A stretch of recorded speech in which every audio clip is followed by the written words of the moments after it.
Welcome back to another Monday Hawk Talk here on 91.7 The Edge, WSUW Whitewater. How's everyone doing on this rainy November Monday? Good. Pretty tired, but doing good. Very good. Tiring, approaching the halfway point, just past the halfway point thus far this semester. Got a special guest on this show today, Nick in the Fishbowl. Give a shout out. How's it going, guys? Thanks for letting me on today. I'm here to do one thing and one thing only, and that is to talk some sports, and I'm ready to get after it with you guys. Perfect. Nick filling in for Carson today. Nick's a elite sports analyst, and we were going to hop right in to some sports knowledge and some sports talk here on 91.7 The Edge. Hawk Talk. Start off with our Warhawk thought today. So, this Sunday, NFL's going to Germany, back again in Germany. So I pose a question to all of you guys.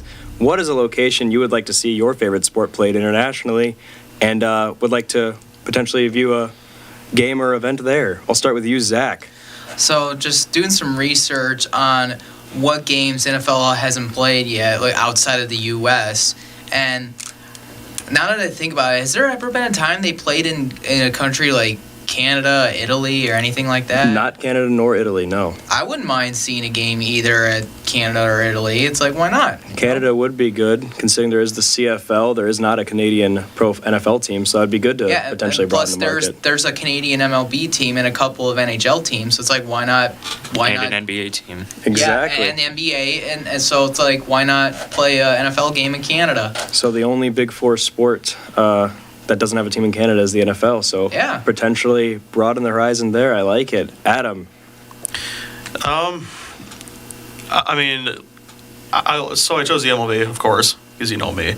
I was kind of thinking along the same lines as that. Like in the MLB, we already had like a series in London in 2019.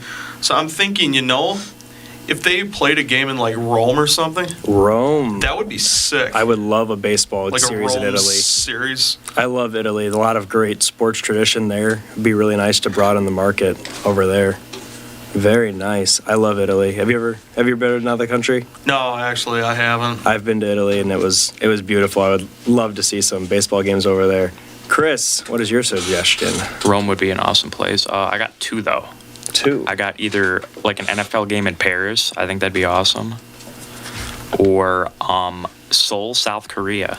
South Korea. Like Seoul is such a nice looking city. It's like so advanced. I would love if like the NFL just randomly had a game at one of their like soccer stadiums or something. That would be good. The only downside is it'd be like 3 a.m. for us to watch. It would be, yeah. But I imagine that atmosphere would be pretty electric, seeing some American football. Paris would also be a great location. Imagine getting a football game with the Eiffel Tower in that the would be backdrop. so awesome. Legendary. I love it. Nick, recommendation. Yeah, this one came to me as a no-brainer when I first heard this question, and that is seeing NASCAR in Mexico. NASCAR in Mexico. What happened, the reason I thought about this first is that I saw the F1 race in Mexico, the Mexican Grand Prix, and the Mexican fans get really, really rowdy for their hometown drivers. Specifically for Sergio Perez in Formula One. And I think we get a similar reaction for Daniel Suarez, the only Mexican NASCAR driver in the series right now. I think the fans would absolutely love it. I know they are planning to race there in the near future. Next year. Next year, yeah. They're going to be in Mexico City next year. Yeah, which is super. It's super awesome to see. I have a feeling there'll be a huge fan turnout at that race. Is that going to be a points race or is that just like exhibition? Points race. Yep. It's a points race? Yep. Okay. Wow, very nice. So we will see that next year, Nick. And lastly, Mason, potential location. So I have a few ideas. 2 of them are kind of just combined. The first thing that came to mind was like Japan or just anywhere in Asia. I feel like there's such a large population. For which sport? For the NFL. I'd say if we could expand out there, like, because what made me think of this especially was like yesterday I was on TikTok and I got reintroduced into this video of Micah Parsons going against a sumo wrestler. And I was like, if we could get some of those like sumo type guys to just get a little bit more technique and get on the O-line, maybe Caleb Williams wouldn't be getting sacked all the time. And could be the greatest O-line ever. Not being that good at all. But I feel like that's just I don't feel like there's much Asian representation in the NFL in general. Shout out Younghoe Koo. Yeah, shout out to shout out to Young Wei. Yeah, but then also I was thinking like maybe like Jamaica or something because I'm thinking they make a lot of good runners, and if we could get like some of that speed of like running back or teach them to catch a ball, maybe wide receiver, something like that. That's a lot of speed that they continuously produce. Get some people just from like other sports to transfer over into the NFL and just broaden the market of the NFL. I feel like that could be really cool. Yeah, I mean, Japan especially, that's always been on my bucket list is travel to. It's such a great culture, great people, and I'm sure they would love every second of American football over there. It'd probably be the big thing. I know the NBA does a lot of stuff over in Asia, with China and Japan specifically. So I know Harden does like his camp over there or something. Broadening the market to Japan for NFL would be super cool. My recommendation, kind of tying along with the games over in Europe, I would love, and I don't know how they haven't done this yet, but for a game to be in Ireland. It just seems like that would be right up their alley. I have Irish descent, and I just think with as popular as rugby is over there, and especially as much as they like to drink over there, if you filled up Croke Park, it's where they play rugby over in Ireland, capacity of 82,000. If you filled up an 82,000 seat stadium for an American football game in Ireland and you heard like Irish drinking song chants throughout the crowd, it'd be incredibly electric. Imagine Steelers Ravens in that game. AFC North. That'd be diabolical. But yeah, good segment so far. Got a lot of great recommendations for where some other games can be played. And we will transition on to our next segment. And this week, great news. Whitewater football wins homecoming against River Falls by a score of 13-7. It was the last home game for Whitewater this season, and what has been an up and down year thus far, but Whitewater pulled away 13-7, giving a little bit of a morale boost to the team and the college as a whole, considering how lackluster this season has been in relative to previous years. Was anyone actually able to go to the game this weekend? I was bored out. I did not go, but I watched it on UWW TV. So I unfortunately had to work. I had planned on going, but I got scheduled to work, and making that bread is imperative. But I was keeping up with it on my phone, and all in all, very great game from the defense, I'll say. And Zach, I'll ask you, what were some stats and takeaways that took away from you, and how do you feel that this win will impact the roster? Well, just looking at the total yards, but the one thing that really caught my eye was 126 yards for passing yards, while the River Falls 233, which I feel like our passing has been struggling a little bit lately. But I mean, did we have that other new quarterback or something? I believe Chris did play this Yeah, game. I mean, his stats 126 yards, 2 interceptions though. But 0 touchdowns. You know, not the best, but hey, at least we were able to still score the victory. But I will admit the team at the end of the game really worried me there. But luckily they were able to pull off a win, and especially for homecoming weekend. And despite the lackluster game passing-wise, like you said, 126 yards for Chris, only 11 of 25. Really shout out the ground game this past weekend. Really got going. Ty Schultz with the 137 yards rush. Drake Martin for 50 yards rush. Adam, I got to ask you, Whitewater kind of found their identity this weekend with the ground and pound. Do you think this is something they will focus on the remaining 2 weeks of the season, considering its success against River Falls? Well, considering I really... Well, okay, I'm trying to get my my thought process. You're all good. I mean, yeah. I mean, the rush is what the Warhawks are more like. They're well known to do that. But, 54 rushes this game. Very, very, my. yeah, very big for Whitewater. 54 rush what, attempts. for 225 yards. 248 total gain. Well, Yeah, I think 225 that's the net yards. net. 225. Yeah, Yeah, I was total about to yards. say that's after like when you take into account Right. the losses, but yeah, I honestly think they keep just keeping it on the ground. But of course, which I was surprised to see this, but I saw that Whitewater actually dropped out of the top 25. Yeah. So surprisingly enough, I was like, that's a rarity. After these 3 losses sustained, Whitewater has fallen out of the top 25 for the first time in a long time. But all in all, like I said, it wasn't the most entertaining game. But Chris, like I said, emphasizing the ground and pound this weekend. What's one player that really stood out to you this weekend? gotta go Ty Schultz. I mean, he had over 137 yards rushing. He you know, that run game, like you said, has been really good, and they got to keep going with it. I know we got a tough game coming up against La Crosse, and La Crosse is pretty good. And then end the season against Eau Claire. I think you just keep going with the run game these last couple of weeks, as the pass game just hasn't looked the best this year. I think if we just keep attacking on the ground, if it ain't broke, don't fix it. So Exactly. If it ain't broke, don't fix it. And Ty Schultz averaged 6 yards per carry, which if you got a guy running the ball like that for Whitewater, it's going to be a good day for your offense. And like I said, despite only 13 points scored, and if you would have told me Jackson Chris QB stat line, I would have said we would have lost this game by 2 touchdowns. In the end, Whitewater came away with a 6-point win.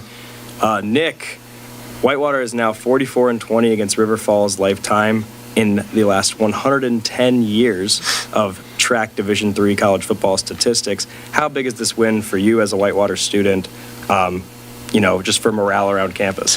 I think as a student, it's just like, man, we don't actually suck. So it's good to see that we can beat teams. This is the Whitewater we're used to seeing, that we're winning against competitive teams. And River Falls was a team kind of similar to us that had a lot higher expectations going into this season than is coming true this season. So it's good to be able to keep putting those teams down. Keep having success against them. But the one thing I want to shout out here is the defense. UW River Falls has scored 41 points a game, and they were held to 7 against us. So I think that just shows that the defense made a stand. They're here to play, and they're here to play for their last 2 games of the season.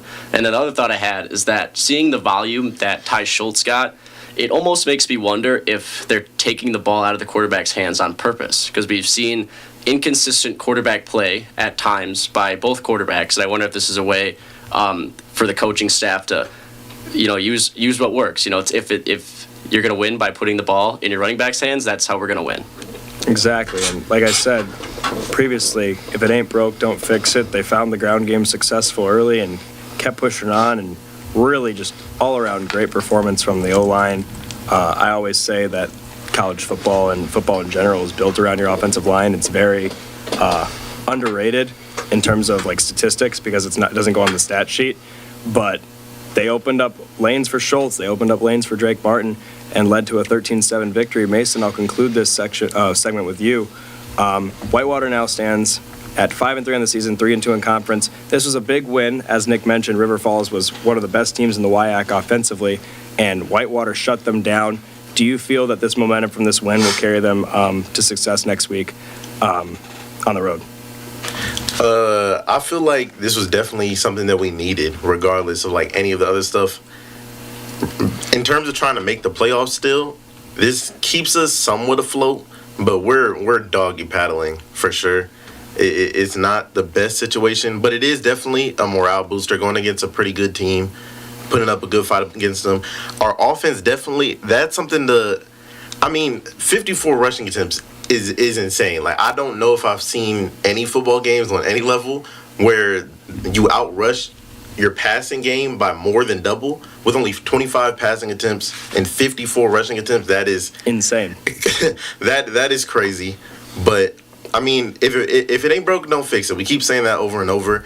And if we have the luxury of having a guy that's going to go out there and rush for 6 yards per carry, why not rush it 54 times? Why not? And if our defense is playing like that and we can continue to play like this, I could see us maybe still finding a way, if a miracle happens, to still sneak into the playoffs and maybe even make a push. But we got to keep this momentum going and keep playing the way we did last game. Just a little bit better, but take the good and get rid of the bad. Right. I agree 100%. So Whitewater is 3-2 in the WIAC. Platteville and Oshkosh are both 4-1 in the WIAC, which is crazy enough. Oshkosh has looked really good, yet we defeated them. It's just been a really inconsistent season from Whitewater. Ultimately, in terms of making the playoff, we would need an absolute chaos scenario for Platteville and Oshkosh to drop one of their last 2 each, with Whitewater also winning out. But even still, considering how disappointing this season has been, this was a great win for the last home game of the season in front of the crowd, winning against River Falls this past weekend, and it's a big game. I mean, no matter what the outlook for the rest of your season is, in the end, when you have a rivalry game coming up, like we do this upcoming weekend against the Cross, you still got to go out there and compete. It's every Saturday is a different day. I don't care if Whitewater's 0-7, 0-8, you go out to play to win. And after a win like this over homecoming weekend in front of your fans, despite what the postseason may hold for us or lack thereof, it was a great win. great momentum, and it's just all around good for the program to where if they can finish out these last 2 games with a win, they can have some momentum going in and building into next season. Any other final thoughts on this game? I think the last part of the schedule here is pretty intriguing for the program. I see lacrosse and I see probably Whitewater's biggest rival in a lot of different athletic sports just because they're highly competitive in a lot of things. So, lacrosse is going to play you tough, and especially at their place. We're going to want revenge from last year, too. I know we took an unfortunate defeat at home last year against them. And then even the last game, too, is intriguing to me. You probably know at that point if you're in or not for the playoffs in that last week. And UW Eau Claire has traditionally been one of the lesser competitive teams in the WIAC. So it could be a good opportunity if the coaching staff wanted to put some of the less experienced guys in some certain positions to try to build them up for next season even. So it's fine. The last 2 games I think will be very telling of Whitewater's future. It would be lovely, especially even if we don't make the playoff, if we can beat lacrosse this weekend to spoil any hopes that they have of potentially making it. It would be really nice to play spoiler to them there. But that will conclude our segment on Warhawk football. Once again, a great win over Homecoming, and they will play lacrosse this Saturday on the road at 1 p.m., so make sure to tune into that. We will now move on to our next segment, and we can't catch a break. We can't have happiness with the Warhawks and happiness with the Packers. We'll start with the Packers here on this NFL weekend recap as the Packers lost in, quite frankly, an ugly game to the Lions. Reigning majority of the game. Run game, obviously, for Detroit was just 100% locked in between Montgomery and Gibbs. Love, just still not healthy. Did not look great. Luckily, there is a bye week coming up, but I'll pose this to all the Packers fans in the room. Was this a bad game from Green Bay, a good game for Detroit, or a little bit of both? I mean, honestly, I think it was a mix of both. I mean, Jordan Love didn't look terrible. I mean, he went 23 for 39 in passing with 273 yards, so that's not terrible by any means. But again, he did have a pick, and from what I've heard, many people are beginning to complain about that, and even Coach LaFleur said, like, you guys saying that he's throwing picks all the time, this is just, like, that's just getting annoying. I mean, he actually came out and said that. It's like, this is annoying that you keep saying that all the time. There are some concerns with Love's and INT's interceptions this year. Now up to 10 now, and that one in the second quarter really I felt was the momentum shifter of the entire game. It was not the best throw in the world. Tried to make something out of nothing, ended up throwing it straight to the defensive lineman for a pick 6. And like I said, really just derailed all momentum there. See, here's the thing. If you don't see an open receiver, just throw it out of bounds. It's so easy to say that because I wish I could say the same to Will Levis because he's made a couple of those decisions this year. But ultimately, just sometimes in the heat of the moment, game time, trying to make a play, sometimes it's so easy to sit on your couch and say, they should have done this. Well, I mean, I get that, but, like, I understand. if you're Jordan Love and you notice that there's nobody open, why risk it? Like, you're already down, so why try to make...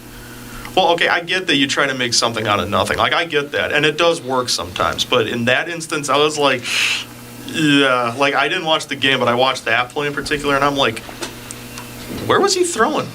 Yeah, just not the best decision. Came at an unfortunate time, especially because the Lions came out of the locker room with the ball, too. So the 2-for-1 that Green Bay had stopped Detroit from getting was ultimately achieved. With them, I guess, of getting the ball at the start of the second half. Chris and Nick, I know you guys are big Packer fans as well. Overall takeaways from the game, any positives that you maybe saw looking forward to the bye week? I saw this as more of a statement win for the Lions, honestly, than it was the Packers. I have a few reasons to say that. Just number one is that you were kind of saying, too, there was a huge momentum shift with a pick 6 late in the second half. And I think that's really what Detroit knew it in their mind then that they were going to win the game. And coming into the game, it was Detroit's first game that was outside all year. So this was a big win for them to play in a really sloppy and wet game in Lambeau and just kind of dominate. They outrushed us. They played some pretty good defense. And the rain in this game, I hate to blame the weather, but it was really bad. The uniforms are almost black by the time the game was over. So for Detroit to come out in the adverse conditions and just stomp Green Bay, I think it's a big statement for the Lions to say we are 100% legit. Yeah, It was a rough game. Jordan Love, we do need to address his turnover issue a little bit. I mean, he leads the league in interceptions now, but still, Love is performing quite well. 273 yards is not too bad. I'm not surprised we lost. I wish it could have been a bit prettier, but Detroit, I think they're the best team in the NFC North, no doubt. But this is a good game to kind of test us. We go into the bye week, and we play Detroit not too long after the bye week, like a few weeks afterwards. So hopefully next time around we fix things, and hopefully Love is back to 100%, if not close to 100% next time we play Detroit in Detroit. So. Yes, and for Green Bay, I don't think the bye week could not come at a better time for the Packers. Rough loss at home. Love's hurt. Jacobs was limping in the fourth quarter. Rainy, sloppy game. Losing at home. The bye week could not come at a better time. Give your two best players a chance to heal, rest up. It's a long season. We just hit the halfway point, and you're still plenty fine in terms of contention for a playoff spot. Packer fans, no need to overreact. Detroit is just that good. My personal takeaway on the game, as Nick said, first game outside for Detroit all year, so there's some skepticism of whether or not they were just subject to only being good indoors, but they took a really, really sloppy game condition and still went out there and played Detroit football, and Dan Campbell really has affirmed himself as the best head coach in the NFL in terms of just a guy you'd want to play for, overall coaching philosophy. And the Lions, I've even seen fans on Instagram and everything saying, they still can't believe that they're good. They're still in shock. They were so used to being bad all these years, and they can't fathom that they are the NFC favorite to make the Super Bowl. I think they'll go to the Super Bowl. I think they finally break it this year. I agree. I don't see any other team in the NFC that's really been consistent enough as Detroit has. They've been... It'd take a lot of tomfoolery for them to... And that would be something if Lions do make the Super Bowl. If they do, I'm rooting for them. they are one of the only two original NFL teams to not make a Super Bowl. So if Detroit does make the Super Bowl this year, there will be one team from the original NFL. Is the other one Cleveland? Correct. I was going to pose that question to everyone. The only other team from the original NFL to not make a Super Bowl is Cleveland. And two additional teams that never made a Super Bowl, too, the Jaguars and the Texans. Correct, as in both of those teams were expansion teams. So a little bit more humiliating for Cleveland. If And it's so Detroit crazy. makes it this year. Jacksonville almost made a Super Bowl that one year, remember? Yes. 2018. Is that the Blake Bortles year? But thankfully, Tom Brady beat them. Case Keenum was Tom also in the Brady. championship game in the NFC. That is That was a weird year. That was a weird year for sports. And then Nick Foles went to Super Bowl. I never would have guessed it. Tom Brady was the only normal quarterback in that whole group. Yeah, it was a pretty fraudulent year for quarterback play in the playoffs. But Jacksonville almost made it. But Detroit looks destined to break that curse this year. They just look dominant on all sides of the ball, and this is without their best defensive player too, in Aiden Hutchinson. So they just playing smash mouth football. You gotta love to see it, and you really just can't hate the Lions because of just all their past failures and depression throughout the city of Detroit for their football team. So good for them, honestly. And if they do end up being the NFC champions or one seed in the NFC, I'll definitely be rooting for them, and I think a majority of America will. We'll transition over to another game this past weekend. I know Zach's the Eagles fan, and like I said, I kind of always want to put him down just because of my bias towards Sirianni, but Barkley and the Eagles this weekend had a 28-23 victory over Jacksonville. Got a little scary in the end, It did. but all in all, consistently on offense for Philadelphia was a great game. So, Zach, takeaways for your Eagles. They say Jalen Hurts, 2 touchdowns, 18 for 24, 230 yards. Saquon Barkley, 1 touchdown, 27 carries, 159 yards. And Devontae Smith, that amazing one-handed catch touchdown. Also 4 receiving yards, I think that's what, and then also 87 yards. But yeah, just overall good game. Got scary at the end. Well, I feel like almost every game for the Eagles has had a little bit of a scary ending, but we were able to either pull off victory or not. But we're 6-2. I'm still not seeing them going to the Super Bowl. Hopefully they will in some miracle, but At least you're realistic. would I say they're the best team in the NFC? No, absolutely not. Well, yeah, relative to Detroit. But my initial skepticism of them not being consistent enough No. has really kind of changed in the last few weeks, especially with just, I keep saying it every week, but Saquon Barkley, best free agency signing in the NFL. Oh, for sure. Hands down thus far in terms of impact to the team. Did you see the backwards lateral that he had? I saw that. That yeah. is unheard of. One of the It's most athletic things I've seen in a while. It's never been done before in an NFL game. To come off a spin move and halfway through your spin move, hurdle a defender, no look. That's Like something you would do in unfathomable. Madden. I didn't hear about this, but It would- oh, Butt yeah. mashing in real life. I'm picturing Yeah. that in my head. It's like that just sounds incredible. He totally cleared him and landed on his feet. It was insane. A lot of people, from what I've seen from reporters and whatnot, that the stadium after it happened kind of fell into an awe and like stood up and just could not believe what just happened. It was insane. And then obviously as well, Devontae Smith, if you guys haven't seen that touchdown as well, you have to. Insane what- catch in the back of the end After zone. Garrett Wilson, it seems like everyone's trying to like imitate that catch. It was like a college one too. I forgot what team it was, but he made an impressive play, and then the Devontae Smith catch. It's crazy. That Devontae Smith catch, and it was a great throw from Hurts too, because he put it in a position to where only his receiver could catch it. So once again, Jalen Hurts, he's looked great these past few weeks. I got onto him a couple weeks ago about not being consistent as a QB, but these past few weeks he's done what he has to do and has just set his team up for success, and I really can't complain if your team's winning games.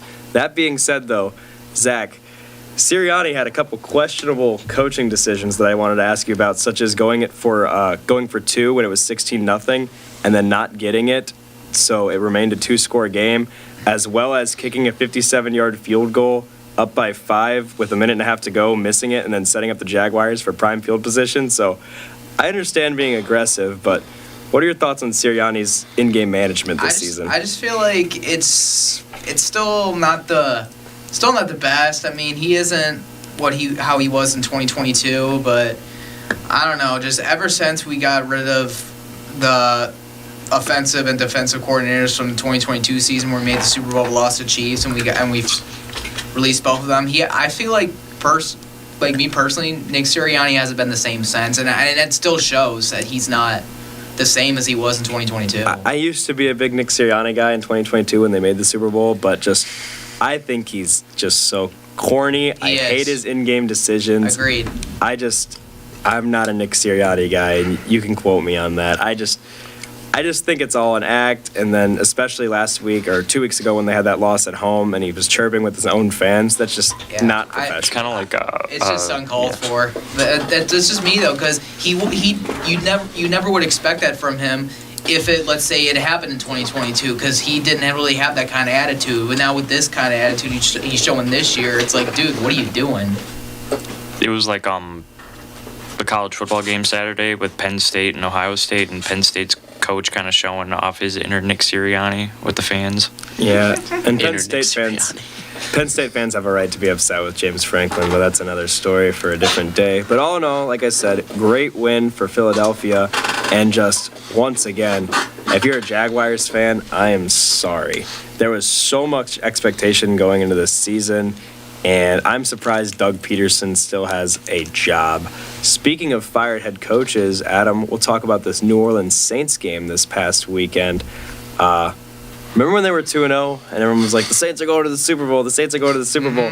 The Panthers get a big win at home. Bryce Young seemingly getting his confidence back. And Adam, what the heck happened to the Saints? I mean, I didn't watch it, but I saw the final. I'm like, you have got to be kidding me right now. You go 2-0 and then you lose the next 7. Well, of course you're going to be out of a job. Oh, just... Like Dennis Allen, nope. See ya. And then also, I'm going to bring this up. Didn't I predict, too, that the Saints might win the NFC South Division? Well- Wow. That didn't age well at all. That may or may not have backfired slightly. Yeah, Slightly. totally didn't age. That did not age too At well. least you admit it, but At least, yes. Yeah. I do remember that you bring it up. The Saints were your prediction for the NFC South. And to be fair, after those first 2 weeks, how could you not hop on board? I think a big problem is like a lot of injuries too. They've just been pretty banged up, but it's still been really, really bad. I mean, anytime you lose to Carolina, I thought it was hilarious. A bunch of Saints players were apologizing on Twitter because they're like, we are so sorry, fan base. We lost to Carolina. And you had Michael Thomas 'Cause they're the beefing with worst- yeah, Derek 'cause Carr. Carolina's the worst team. And then Michael Thomas, like you said, was calling out Derek Carr online, and just all in all, and I really thought the way Carr responded to that in the post-game interview was very class act of him. Yeah. But it is the first time in NFL history that a team had 150 plus yards more of total offense and won the turnover battle and lost in the last 11 years. Teams were 275-0 with those such stats. It is now 275-1. And now Derek Carr also has lost to the most NFL franchises. Derek Carr has now 31. lost to 31 NFL teams in his career. So shout out Derek Carr for having that very, very awesome record. And Adam, I didn't mean to put that game on you. What was one game that you watched this past weekend? I just felt we had to address the New Orleans Saints downfall. No, you're right. But to be honest with you, I was so busy on Sunday, I really didn't get the chance to sit down and like actually watch a game. But one highlight I did see, like while going through ESPN was that Bills game, the way that ended. I mean, you hit a 61-yard field goal. You deserve to win, honestly, Yeah. because that is insane. It's crazy, too, because Bass missed an extra point, had another extra point, hit the upright and go in, and then casually drains a 61-yard. Redeems himself. That's crazy. Like it was nothing. AFC East, that was a great game. Bills now moved to 7-2 on the season, coming off a 30-27 win versus Miami. And Miami, just a brutal year, speaking of injuries for them. Tua finally comes back and has been really good. I mean, he's played Tua Tagovailoa football. They've just took 2 brutal losses. And instead of being 4-4 with Tua back, like the Dolphins were anticipating with him coming back from injury, you're now sitting at 2-6, and all hopes of really making a push this season are seemingly gone. But once again, shout out Tyler Bass, 61-yarder, right down the middle, would have been good from 70.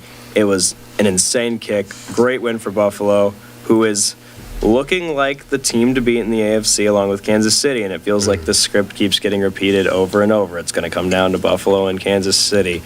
Any thoughts on Buffalo as a contender?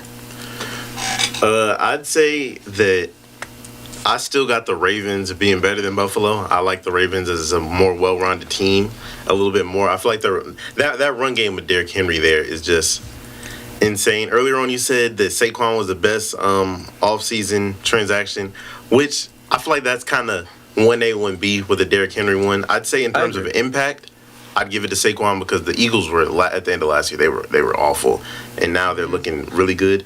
But I still like the Ravens personally, but I'd say the Bills. I mean, they went there. They always beat the Dolphins. It seems like I really thought that this is the time the Dolphins were finally going to get them, but it just didn't end up working out at the end, especially with that long kick. I thought that was going to miss, like 1,000%. I would have put all my money on that missing, especially with how Tyler Bass was playing that day. Tyler Bass isn't like a historically bad kicker. I feel like he's usually like pretty decent to average in terms of kickers in the league, but draining the 61-yard field goal, that's insanity. And I kind of feel bad for the Dolphins because at this point, you might just got to, do you just tank because you're 2-6? You got to pretty much win out to get in the playoffs maybe. And at this rate, I don't see that happening at all. I don't think anyone with a brain is expecting them to just go out and just never lose another game after. Yeah. It's bad for the Dolphins, but I feel like the Bills are definitely up there in the AFC. If you say that's the team to beat, I'm not necessarily mad at you, but I probably still got the Ravens as my favorite. The Chiefs are 7-0, but I just feel like something about them still isn't right to me, but it's Patrick Mahomes, so. I do really like the Bills here, too. Just kind of looking at their schedule, they're beating the teams they should beat by a lot. They beat the Jaguars 47-10 quite a bit. They beat the Titans by quite a bit. They beat the Seahawks by quite a bit. So they're beating these teams that they should beat by a lot. They've won all their divisional games so far. They swept Miami, and then they beat the Jets as well. There's just this team is when they're losing too. Besides from the Baltimore game, their one loss to the Texans isn't bad. It was a close, competitive game. And looking at the rest of the schedule, the way through them, they have the Colts coming up next, who I'm going to talk about later. But they have the Chiefs coming up too. So in 2 weeks, it'll be Bills, Chiefs. at 3 o'clock, and I think that'll be really telling. Obviously, it'll be telling because it's a head-to-head matchup, but two, you'll see, is Patrick Mahomes going to play well against a legit opponent?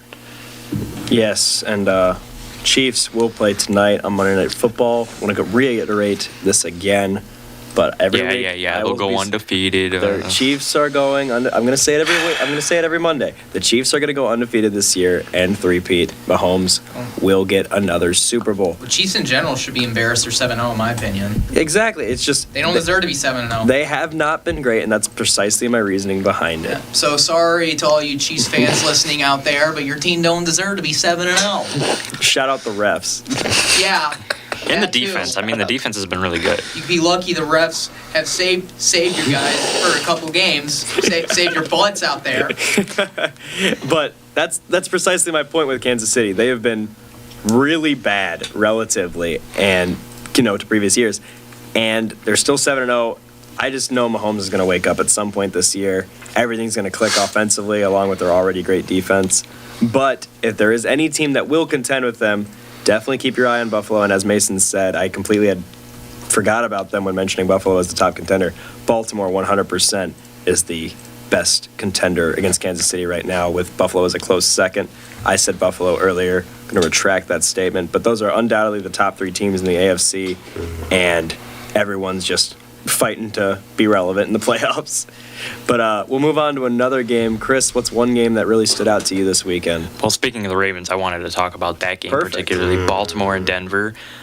First off, about the Broncos, I know it's a tough loss. You get blown out 41-10, but Bo Nix still not too bad, 223 yards. He did throw a pick, but like I said, I wasn't the biggest Bo Nix believer, but I still trust him. And Denver, they still got a 5-4 record. They haven't been too bad this year.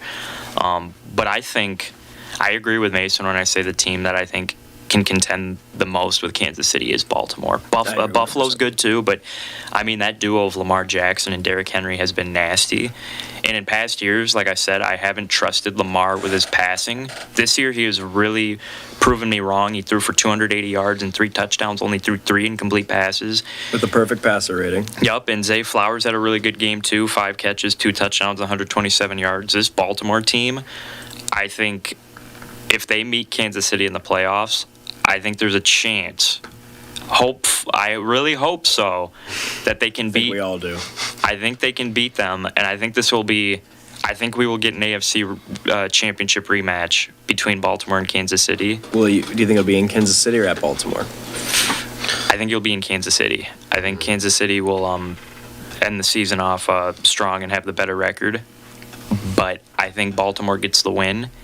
I think we get a Baltimore-Detroit Super Bowl, to be honest. What we should have gotten last year, but They sold in the Ravens AFC. 49ers last year instead of the Chiefs. Should have been Ravens 49ers. and Exactly. I think Baltimore in that matchup, me personally, I think Baltimore has a chance to win the Super Bowl. I think they'll beat Detroit, to be honest, with just that duo of Lamar and Derrick Henry. It's so good. Baltimore and Detroit would be the people's Super Bowl. Yeah, It's probably. so saddening. I feel great for Derrick Henry, but it's just so bummed to watch my Titans say we're going to go Hey, air raid this year. They won. Yeah, this they week. did win. They did win. That But was probably an overwhelming game with Drake May and that oh big my gosh. touchdown. but- It's just funny though, because the Titans brought in Callahan and all these wide receivers and everything, talking about how we're going to become a pass-heavy offense, West Coast offense, and we're just doing the exact same scheme that we did in previous years, which is ground and pound with Tony Pollard. And I was like, maybe if we had a running back that could really fit the ground and pound scheme, i.e. Derrick Henry, that we could have re-signed.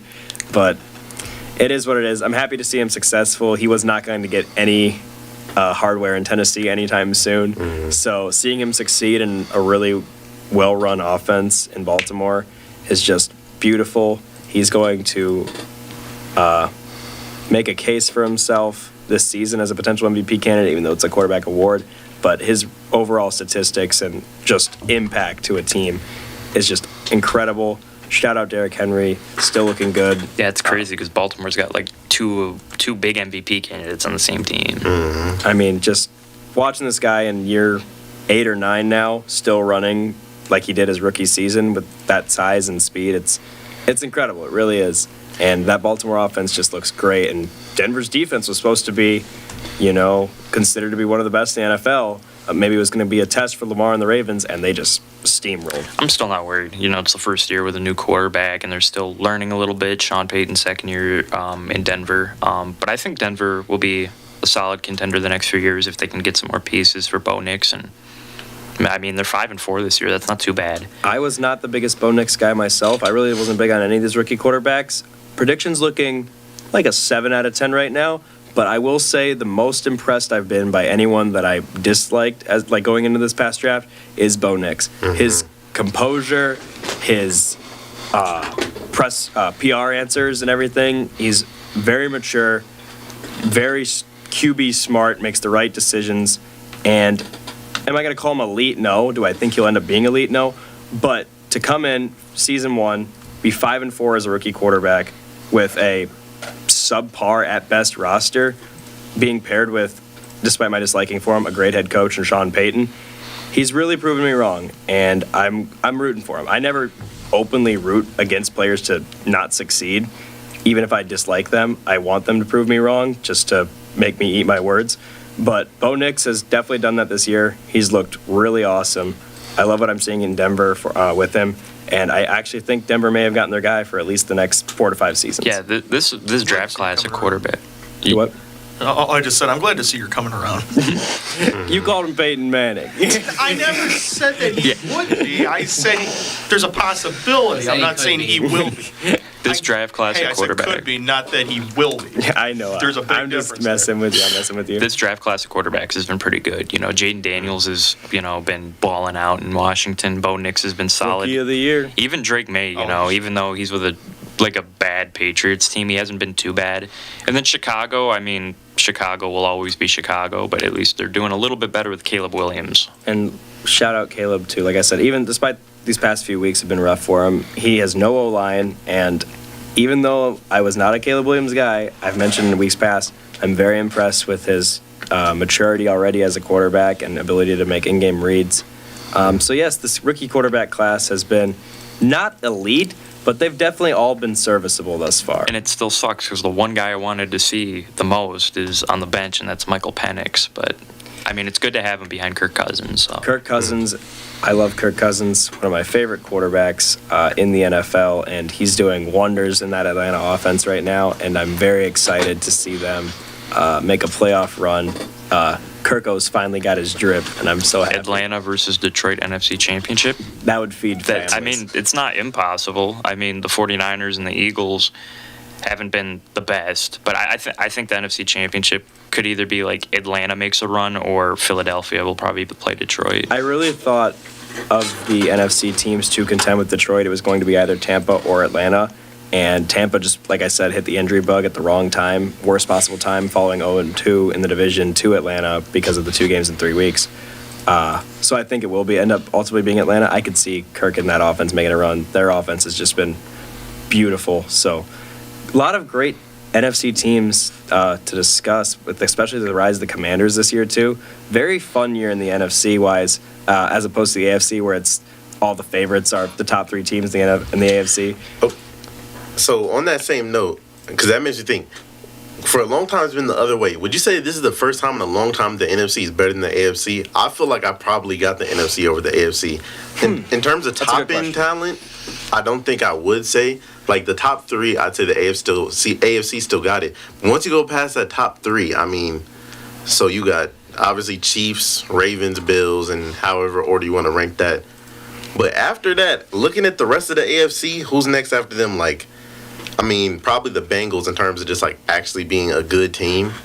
Yeah, but right now the playoff race, you got the Texans, they're decent. The Steelers, Chargers. I think you can make the argument definitely that the NFC as a whole is. I feel like the NFC's been pretty all around pretty good. We do have the worst teams in the NFL in the NFC, so that is, I guess, a dock to that argument. But I feel like we got a lot of pretty good teams. The NFC North by itself, besides the Bears, we got a lot of good teams there. I feel like the conversation would just be if you care more about the top end talent versus just consistency. So you have really 10, 11 teams in the NFC right now that you can make a legitimate case for to make the playoffs. Whereas in the AFC, you probably have 7 or 8.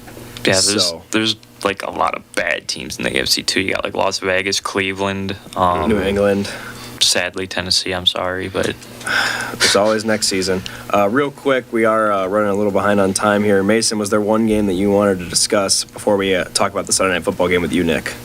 The game I was going to discuss, and I've been discussing it a lot because of my roommate being a Bears fan. That Bears versus Cardinals game, it was not a pretty game at all, Such a snooze especially fest. if you're a Bears fan. But man, I've been hearing a lot more of like the advanced stats and stuff.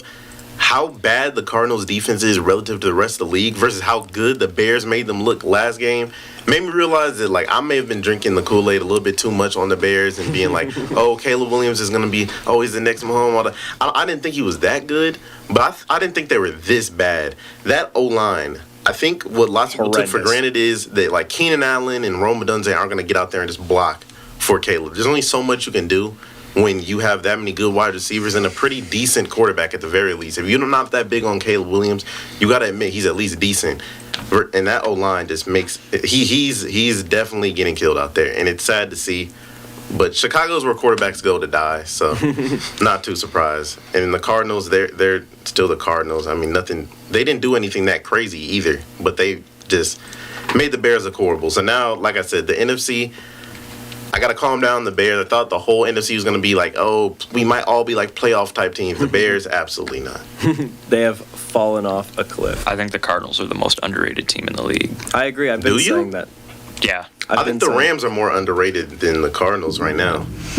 That's a hot take. that entire like NFC West like doesn't look too pretty, but Massively underperforming, but definitely could make some serious noise in the postseason. yeah, like Arizona, they're not that bad. I mean, like Kyler Murray is trying his hardest, and Marvin Harrison, you got one of the best rookie receivers in the class. You got a good run game, James Conner. It's not a bad team. I don't know if they make the playoffs, they'll make a deep run, but they could possibly win a wild card game. I could definitely see it. And this was not a great performance from Kyler Murray by any means. Shout out my 4.74 fantasy points, jerk, costing me one of my leagues. But besides that performance, they beat a contending team for a playoff berth in the Bears by 20, and it was not even remotely close for the entirety of the game. And we will conclude with the Sunday Night Football game. Nick, Colts-Vikings last night. Takeaways and thoughts on that?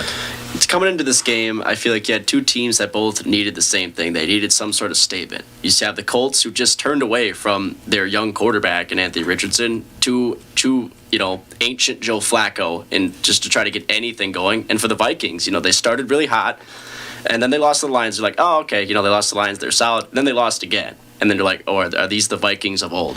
So coming into the game, I was looking for one of these teams to really take charge. And no one wanted to win in the first half. No. The first possession by both teams both ended in a turnover. And then Sam Darnold also had a fumble 6 in the first half as well. So the first half was really bad. The Vikings also missed 2 kicks in the first half. So at halftime, I'm like, wow, this game is awful. I have to turn it off, but I forced myself to keep watching. And I'm kind of glad I did, because Justin Jefferson really took over the game in the second half, finished with a casual 137 yards. But I guess my main takeaways for this game is that Sam Darnold, even though he had a lot of yards, did not look great. He had 2 picks and a fumble. So I just can't see a way that the Vikings are able to stay competitive in the NFC North and in the NFC playoffs if Sam Darnold is throwing 2 picks a game. Because even though the Vikings defense stepped up big tonight, they didn't let up, or the other night, not letting up a touchdown all game, the Vikings defense is not the greatest either. So if you're going to give better teams more possessions by Sam Darnold throwing picks, I think they're going to be in real trouble through the rest of the season. So hopefully they can turn it around for Vikings fans. I know they've been in a lot of pain recently, so I hope they can turn it around, because I don't hate the Vikings, even though they are a division rival. But if Sam Darnold is going to play poorly, this is what's going to happen. Yeah, and I really think you hit the nail on the head. Darnold did not look great, even though 290 passing yards, a lot of those are inflated with yards after catch from Jefferson and Addison last night.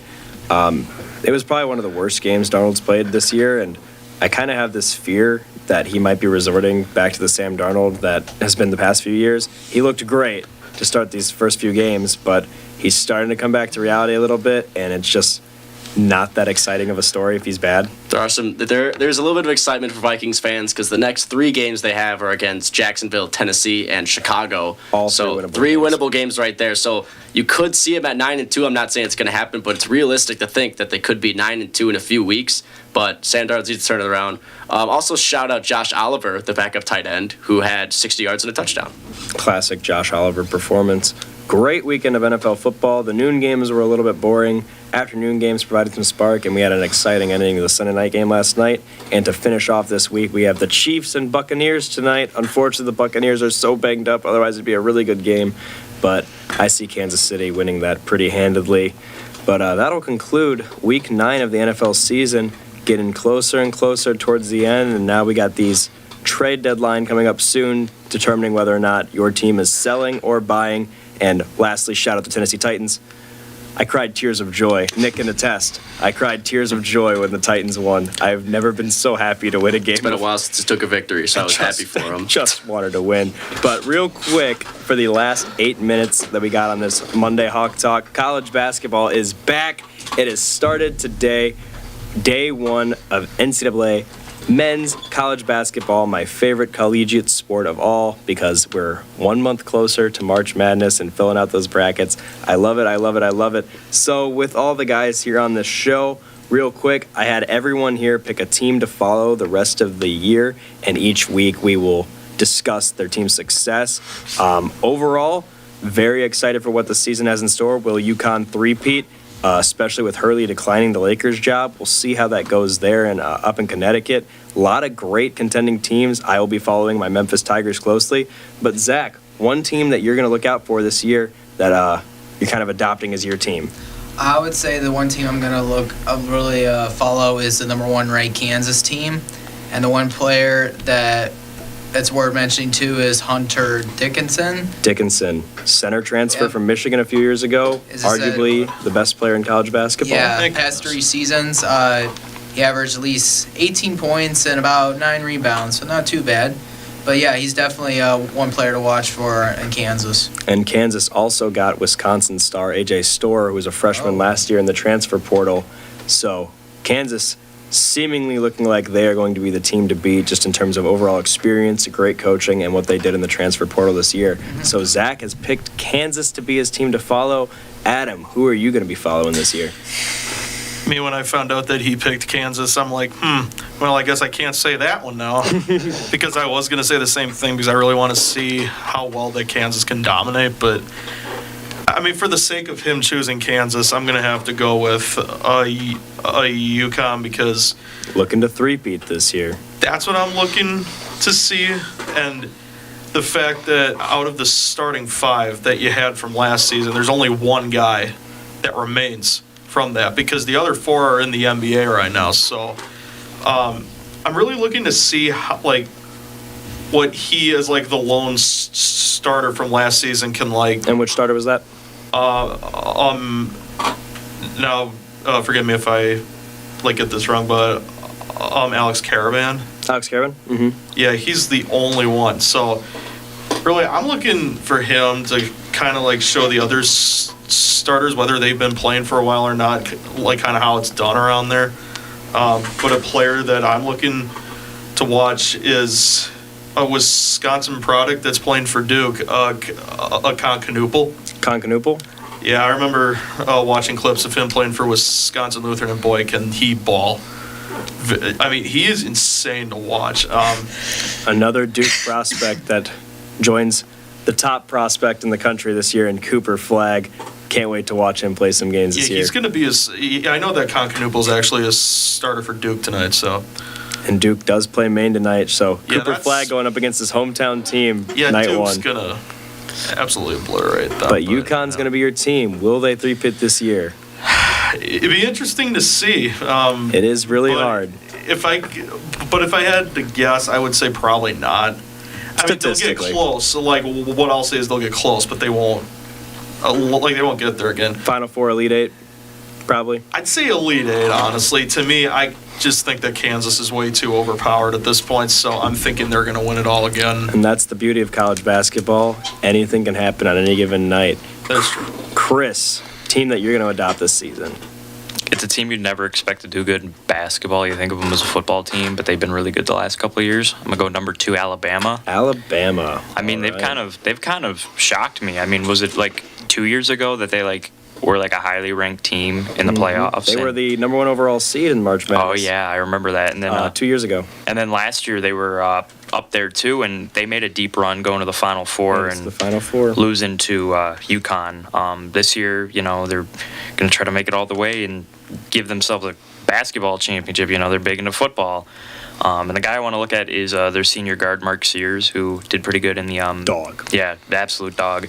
Did pretty good in the tournament last year. He put up 24 against UConn in that game they lost. Averaged 21 and a half last year. He's going to be the big leader for Alabama, I think. And Him and Grant Nelson is a tremendous 1-2 Yep. punch down there.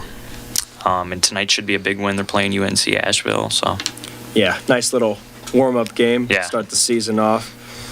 Nick. So Nick won't be a regular on the show. He's filling in for Carson today, so he's going to talk about some Badger basketball. Yeah, and I'll keep it nice and short. The Badgers are probably not going to be very good.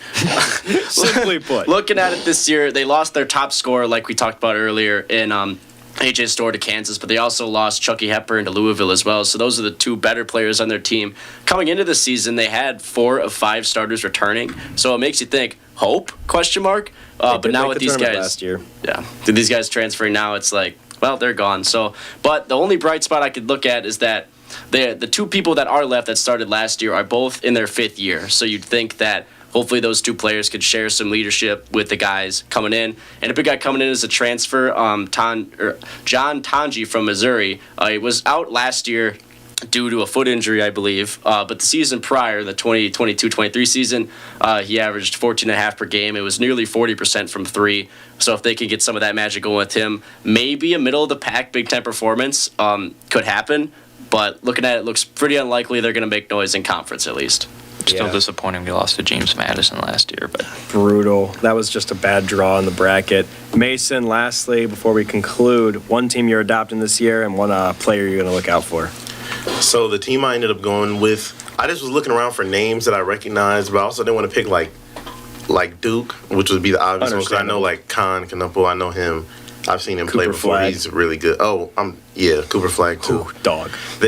That's too obvious. But another name I knew was Ace Bailey, and I know he's pretty good. So I ended up choosing the Rutgers Scarlet Knights. I love that pick. So, and then they got another good rookie too. I'm blanking on his name. I could look, but they I've heard that they got 2 good rookies coming in. Well, not rookies, Freshmen. 2 good freshmen coming in. And Ace Bailey, and then the other guy. I'm so sorry I'm forgetting his name, but I'm excited to see them. I know that they've been pretty good in recent years too. Always kind of in that upper level of teams, but not being like super crazy. And that's kind of what I was looking for when I was picking a team. But I want a team that's exciting with like a NBA level type player, so I can still like watch fun basketball, but not for them to just be like an automatic, like, oh, they're just gonna win the championship. So I guess I'm a Scarlet Knight now. I love Rutgers. It's a great pick. Ace Bailey, and I believe the guy you were thinking of was Dylan Harper. Brother Yeah, I of- think so. Yeah. So, great team. They are currently ranked top 25 at 25 in the rankings for the preseason. But I love Ace Bailey. He's going to be a big-time threat once he enters the next level. But they got a nice little squad over there, and you really can't ever hate Rutgers. I'm a big Memphis Tigers fan, but unfortunately, due to time, I can't go as much into them as we like. That's a topic for next week. We're going to now get into final thoughts here to conclude this episode. Zach, final thoughts. It's championship weekend for NASCAR for both Cup Series, Xfinity, and Truck Series. Championship 4 for Craftsman Truck Series this year is Grant Enfinger, Christian Eckes, Ty Majeski, and Corey Heim. And the driver I want to see win the Truck Series title this year, Grant Enfinger. He almost won last year.